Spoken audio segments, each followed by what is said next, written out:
Narito ng latest sa mundo ng movies and entertainment.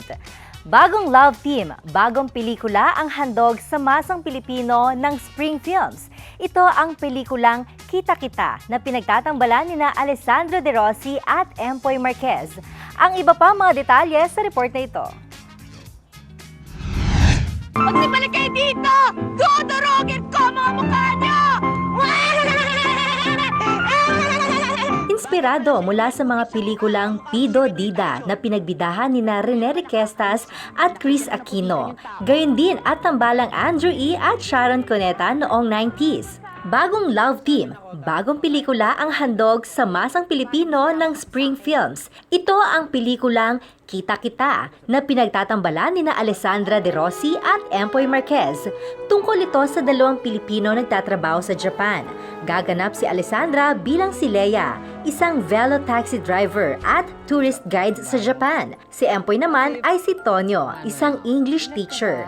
Magkakaroon ng diferensya sa mata si Leia at dito niya makikilala si Tonyo na mamahalin niya. Ganda ko kaya pag in love, yun yung nakikita. Ganon. So, sumara ngayon yung, ay, nakita na siya niyak.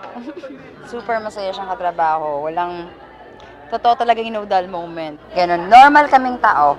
Hindi kami nag-uusap na parang may kamerang nakaharap sa amin. Kung paano may love ang isang totoong tao. Walang mga, Empoy, walang ganon. Seryoso kami dito. Masaya naman si Empoy sa isang lead role na ipinagkatiwala sa kanya. Ikaw ang kinuha.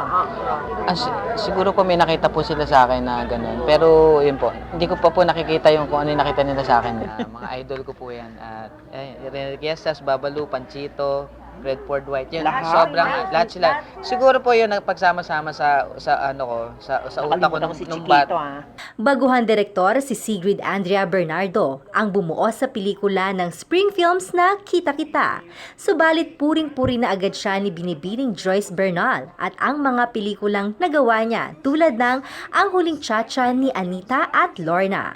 Sinabi rin ng isa sa producer ng Spring Films na si Piola Pascual na kasama sana ang pelikula nilang Kita Kita sa nakaraang 2016 Metro Manila Film Festival pero umurong sila.